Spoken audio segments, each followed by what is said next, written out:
اعوذ باللہ من الشیطان الرجیم بسم اللہ الرحمن الرحیم واستعینوا بالصبر والصلاۃ ان اللہ مع الصابرین ان اللہ وملائکتہ یصلون علی النبی یا ایھا الذین آمنوا صلوا علیہ وسلموا تسلیما اللہم صل علی محمد عبدک ورسولک صل علی المؤمنین والمؤمنات والمسلمین والمسلمات اللہم لک الحمد کما انت اہلہ صلی علی محمد کما انت اہلہ وفل بنا ما انت اہلہ انک انت اہل التقوی واہل المغفرہ۔ حضرت کی جبر بھی صبر سے ہماری آج 16ویں نشست ہے۔ حضرت جو بچے کم عمری میں گزر جاتے ہیں اور وہ جو بزرگان دین یا بڑے گزر جاتے ہیں اور اللہ تعالیٰ ان کو زندگی میں بھی اعمال کی و ایمان کے ساتھ اعمال صالح کی توفیق عطا فرماتے ہیں تو وہ تو بڑی خوشی جاتے ہیں، اور جو پیچھے رہ جانے والے ہوتے ہیں اللہ ان کو صبر پہ بھی اجر عظیم عطا فرماتے ہیں۔ اس سب کی یہ تفصیل چل رہی ہے۔ حضرت عائشہ رحمہ اللہ کے قول پہ ہم پہنچے تھے کہ اللہ کی رحمت کھینچ لیتی ہے جو مقبولین ہوتے ہیں ان کے ساتھ تعلق رکھنے والے مرید وغیرہ، اور ان کے ساتھ ان کی صحبت میں رہنے والے، وہ اللہ پاک ان کو بڑی رتبے دیتے ہیں، بڑی شانیں دیتے ہیں۔ اس دنیا میں بھی اللہ پاک ان کے بہت سے کاموں میں خصوصی مدد شامل حال فرما دیتے ہیں، اور آخرت میں بھی اللہ پاک ان کو بڑی مشکلوں سے اور جہنم کے عذاب سے اور قبر کی سختیوں سے محفوظ فرماتے ہیں۔ یہ تفصیل چل رہی تھی۔ عائشہ رحمہ اللہ ہمارے سلسلے کے سید الطائفہ ہیں جی، جتنے بھی ہمارے برصغیر میں، اور واقعتاً وہ شیخ العرب و عجم تو اس مرتبے پہ تو حضرت ہی تھے۔ عرب میں بھی اللہ نے ان کے فیض کو بہت چلایا، جبکہ 1857 کی جنگ آزادی کے ظاہری نتائج نہیں آئے تو وہ پھر حضرت ہجرت کر کے تشریف لے آئے تھے یہاں مکہ مکرمہ، اس لیے ان کو مہاجر مکی کہا جاتا ہے۔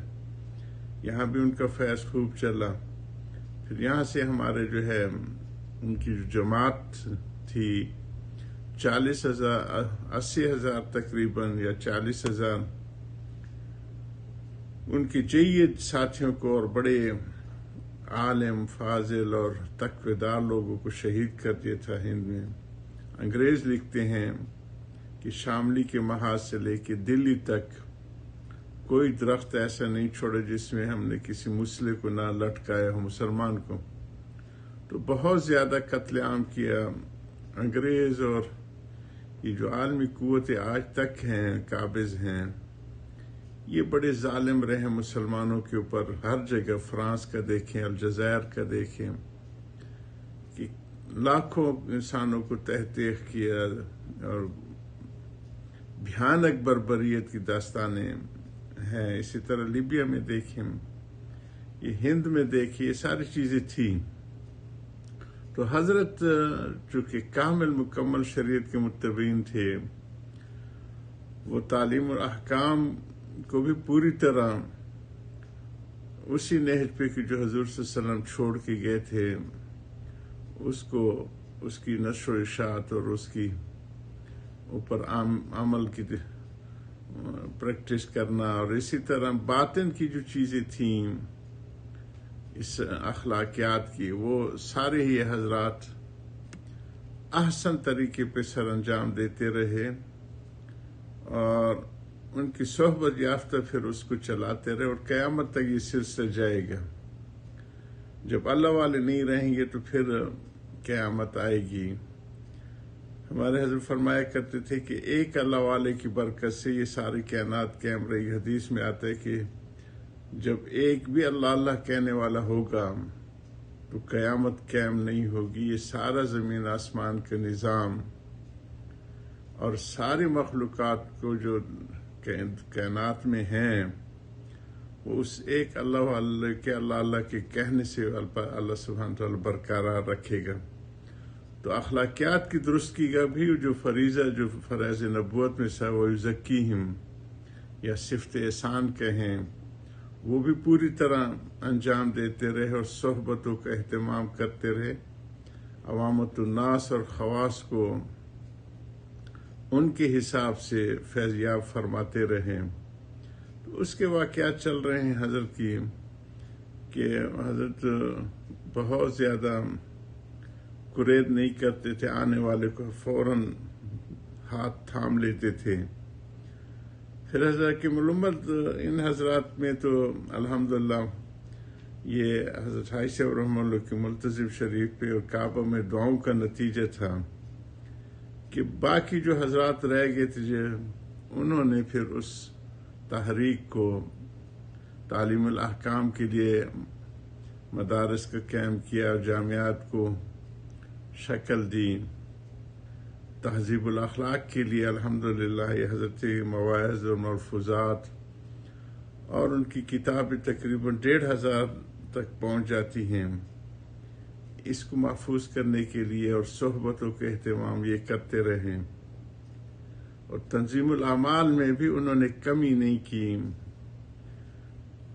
حضرت شبیر احمد صاحب عثمانی رحمہ اللہ، سید سلیمان ندوی رحمہ اللہ، یہ سارے حضرات ایک جماعت تیار کر گئے کہ تیسرا فرائض نبوت کا جو شعبہ تھا تنظیم الاعمال کا، اس میں بھی وہ بڑی جان فشانی سے کام کرتے رہے. اور ہمارے بانیان پاکستان اور پھر ادھر ہند میں بھی جو مسلمانوں کی رہنمائی کے لیے لوگ موجود ہیں، یہ اس سید طائفہ حضرت عائشہ رحمہ اللہ کی باقیات الصالحات میں سے ایک بڑا حصہ ہے.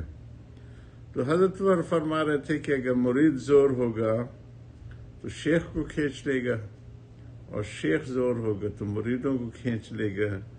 تو اسی پہ چل رہے. غرض یہ تجارت کیسی عمدہ ہے. حضرت کی 227 صفحے کی پر ہم شروع ہیں. ہر حالت میں اجر اور نعم البدل ہی ملتا ہے. پھر اس سے بڑھ کر یہ کہ نعم البدل کے ساتھ آپ کی اصلی چیز بھی آپ کو واپس دے دیں، کیونکہ حدیث سے معلوم ہوتا ہے کہ دنیا میں جتنے اعز و مرتے ہیں عزیز و اقارب، اولاد ہو یا بھائی ہو، باپ ہو یا بیوی وغیرہ، سب کی مفارقت یعنی جدائی چند روزہ ہے. برزخ ہی میں مل جائیں گے، آخرت میں ملنا تو سبھی جانتے ہیں. یہ واقعات تو اس عالم میں پہنچ کر ہوں گے اور عین موت کے وقت یہ حالت ہوتی ہے کہ ملائکہ مسلمان کی روح قبض کر کے حریر کے ٹکڑے میں جو ریشم کے عمدہ ریشم ہوتے ہیں اس قسم کے، لیکن وہ تو جنت کو ہوگا، تشبیہاً فرمائے ہے، عزت کے ساتھ لپیٹ کر لے جاتے ہیں. اور پھر راستے میں فرشتے باہم جھپنا جھپٹی کرتے ہیں، یعنی ایک دوسرے سے لیتے ہیں کہ مجھے دے دو مجھے دے دو. وہ کہتے ہیں مجھے دو، وہ کہتے ہیں کہ اب میں لوں گا. پھر آسمانوں کے دروازے اس کے لیے کھل جاتے ہیں اور تمام فضا، زمین و آسمان اس کی خوشبو سے معطر ہو جاتی ہے. پھر آسمان والے اچھے اچھے القاب و اسماء سے اس کو یاد کرتے ہیں اور اس کی تعریف کرتے ہیں. پھر ارواح انسانیہ اس کے استقبال کرتی ہیں جو روحیں پہلے جا چکی ہیں،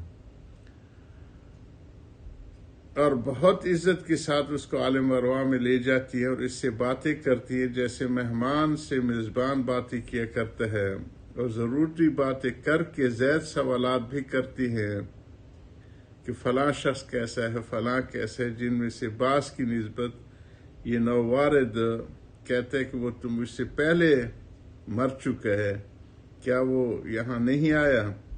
اس پر سب ارواح افسوس کر کے کہتی ہے کہ معلوم ہوتا ہے کہ وہ جہنم گیا ہے، یہاں نہیں آیا.